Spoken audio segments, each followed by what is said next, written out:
Hi guys, this is Fernando doing another video for the Modern Survivalist. In this case I'm going to be doing a little video about dogs. Our friend here, Spike, is going to be helping me out remember some of the key points. Spike made a little appearance in my food video. He was actually snoring quite a bit. Spike, no, down.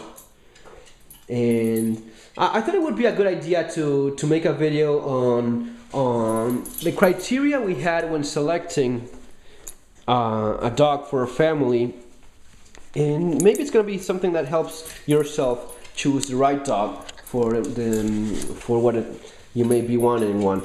I've mentioned in my blog several times that a dog is a good addition so as to improve your home security. Criminals just don't like to face dogs. There's studies that show that 80% of criminals, this is a study made in South Africa, where criminals are indeed pretty vicious, and they are very motivated. They're fed by a good amount of hatred towards their victims. And this South African study shows that 80% of criminals will not don't want to go into a house that has a dog. I think that it was like 50% that they simply would not go into a house that has any sort of dog at all. 80% was for certain types of dogs, I believe. So, you know, if it was just a little yelping little thing, that would be enough in some cases. Others, they would take a look at the dog and make their decisions based on that. But again, it's a good figure to go by. 80% of criminals don't want to mess with dogs, so that's good enough for you.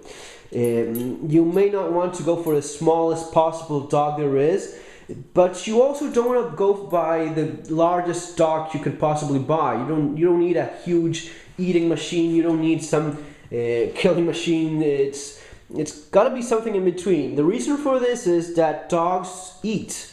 And the larger the dog, the more food he's going to be eating.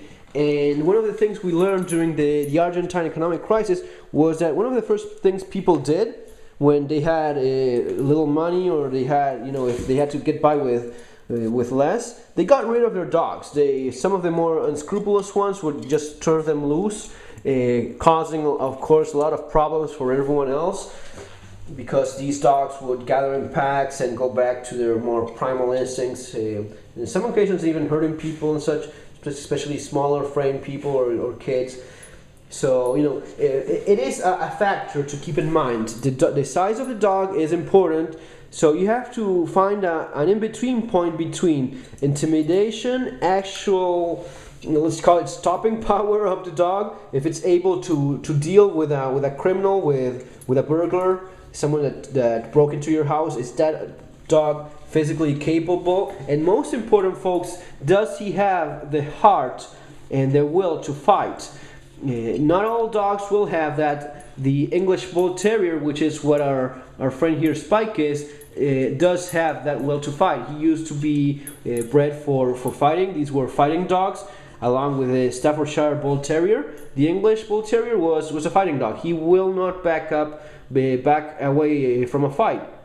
It's a very courageous little guy, and he does reach a weight that I like. It's about 80 pounds, 35 kilograms, give or take, maybe a bit more. So it is, you know, and most of that weight is actually muscle. As you see, the frame of this sort of animal, it's mostly muscle, and the size of the head as well.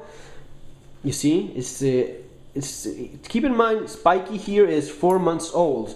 Just think the size he's gonna be when he reaches adulthood. So he has those things going for him. It's not huge, it's not small either. It's a good in-between size with a good amount of muscle and a lot of that weight going into that ugly big head he has. So that's something to keep in mind. Sounds silly, but it is expensive to feed a very big dog. And if you're planning, if you're thinking from a preparedness survival point of view, that's something that you cannot just ignore.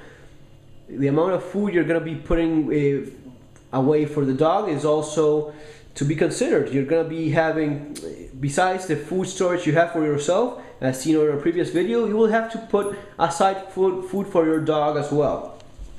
and if it comes down to it and there's little to get by for everyone, again, a smaller dog does better. When we first came here to Northern Ireland, we already knew that the doggo, which is the dog they like the most, was banned. It's not people are not allowed to own doggos here in UK for some still reason, of course. It's usually not the blame of the dog, but usually the owner that does stupid things or doesn't know how to raise them. One more thing that we liked is that it has this short hair, this coat of his, so it's not that dirty inside the house as well. It's overall it's good with the kids. Still, it has that fighting instinct that was bred into it, so you cannot trust it 100%. Neither should you do with any other dog. It's important to remember that these are all animals. These aren't mechanical objects or tools that you can rely on 100%. Spike, no. You have to remember that. It's never to be trusted 100%. Spikey here has been showing extremely good characteristics in terms of character. And one of the things you should keep in mind is that when looking for a dog for your house, you should not go with the first one you see. Just don't guide yourself because of a picture. Actually go and take a look and see how it behaves. If it has a happy-going character, if it's too shy, it may not fulfill the role. It may have to do some time. So don't go for the first dog you find. Choose your dog carefully and take a look at a few of them. Don't go for just one. We actually took a look at a couple other dogs and they looked good on a picture, but when we went there we didn't quite like either the environment, the kind of people that were bringing them up, or the dog itself was maybe too shy, which is something that you don't want either. What other characteristics? Maybe if you don't have that much space for an animal such as the doggo, if it's available in your location, well, the English Bull Terrier could be okay for an apartment if you exercise it a lot, which honestly most people think they're gonna be doing, but eventually find that they don't have enough time for it. For an apartment, I would go for something like a Jack Russell, which is a dog I also had. I've had Dogo Argentino, German Shepherd, Siberian Husky, the Jack Russell as well, just to mention a few of the dogs I've had. Now, a dog of this size, like the English Bull Terrier or even like the Dogo Argentino, is not for everyone. You need some previous experience with animals, with dogs mostly. It's not for everyone. It's the type of animal that doesn't take well if it sees that there's a lack of control in the household. It's an animal that will look for the alpha dog in the pack. Remember that dogs will consider the family as a pack, and it will identify the alpha dog. The alpha dog should be yourself. When you use command voice, the ears should go down. Spike! He should understand his position. The lady I bought Spike from, she was pregnant, and of course she smartly understood that she wasn't in the best position to deal with Spike. She would let him sleep in a sofa, which is honestly it's a very bad idea, because the dog must never occupy spaces that are for humans. That's one of the things that confuses them. If they sit in a chair like humans do, if they sit in a sofa like humans do, it actually confuses them. Also, it should have, you see how I'm doing here? I'm patting him a bit and he lowers his ears. This is something that you want. Now, you see how I slapped my fingers like that? Those ears went up. Means two things. He understands his position, but he's not that shy either. And another important thing, for white dogs, especially like the English Bull Terrier or the Dogo Argentino, the white coat means a genetic trait that may include deafness as well. 20% of white English Bulldogs will be deaf. So you have to make sure you're not getting one of those. The only way to do it is making sure of it is going to the vet. But when you're searching for a puppy, just try slapping your fingers or clapping your hands when he's not looking, and see if he reacts or not. That at least will give you a basic idea.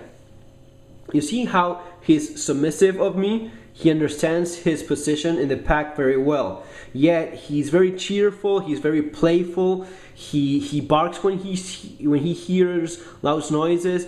We are very happy with him. We're extremely happy with a good old Spike here. That's something you don't want to allow him to do. Bite you like that, that's something you shouldn't allow him to do, because it gives him more control of you. Same as putting his paw over you, jumping over you. You know, sometimes it's okay up to a degree, especially for a puppy, because they are playful. So that's something you have to understand as well. But don't allow that to go on for too long.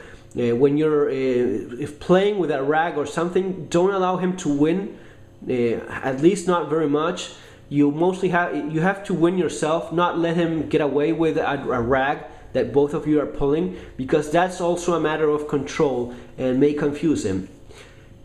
When there's tragedies such as, you know, a pit bull, an American pit bull, a Rottweiler, in Argentina with the doggos, when there's a tragedy where the dog ends up eating one of the family members, attacking a baby, an elder, or even you know, when attacking adults as well, it's usually because there's been a lack of this. There's been a lack of comprehension by the dog, and this is because of the blame of the humans.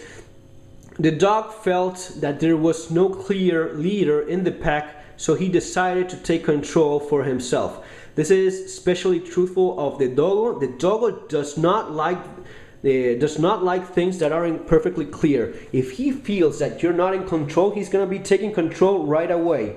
It's an animal that is a hunting animal and has very, very defined instincts. The English Bull Terrier, like Spike here, he used to be a fighting dog. These used to be raised and bred for fighting.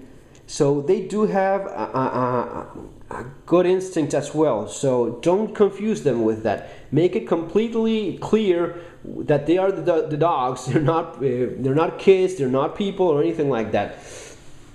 You know, use the command voice when needed, and don't allow him to get away with things. Don't allow him to occupy spaces that are for humans. You know, those sort of things. Spike will reach, as I said before, 35 kilograms, 80 pounds, give or take. Good weight. Combined with the type of heart this sort of animal has, it will do okay. It will do actually very well as a house dog in terms of security. It will go after an intruder. It won't shy away from it. We've seen that he's been displaying good characteristics, so even though the only way to make sure is when that moment comes, he's been displaying good characteristics so far. Good level of maturity for his age, for 4 months old. He's very sure of himself. When we leave him outside, he has his kennel, of course, where he sleeps comfortably at night. But even in the first nights when we left him outside, he just barked a couple of times when he saw that we weren't going to be opening. He understood that right away and didn't waste any more time. He went to sleep, not giving us any sort of problems. You see how he licks? That's good. You don't want him to bite your hand like a toy, because that confuses them as well. You have to exercise these animals. These are powerful muscle animals that need a good amount of exercising, so use that for yourself as well. Go out for a walk a couple of times a day, in the morning or at night. A couple of times would be better, if not just one. Look how he's close to the radiator, because that's where heat's coming from. He puts himself there. So just a few things to keep in mind. English Bull Terrier, Doggo. Pit Bull I don't like that much, American Pit Bull, because of people that use them for fighting, which should be fighting themselves and leave dogs alone. But that's unfortunate, because it creates a trait within the breed in some cases that you may want to be avoiding. The German Shepherd, of course, is an outstanding animal. I love German Shepherds, and they're so easy to work with. So if you want a dog for security in your home, but you don't feel that you have the experience or the character to deal with the authority this sort of animals that have been used at some time for fighting require, then the German Shepherd is an outstanding dog and maybe the perfect dog for you. So guys, that's gonna be all for now. I just wanted to do a short video on dogs and what's the criteria you may want to be keeping in mind. You know, having this addition is great for the kids as well. A kid without a dog, my God, being a kid and not having a dog sucks. So it's not only for security, it's a family pet as well. They're, make life just better. It's good to have them.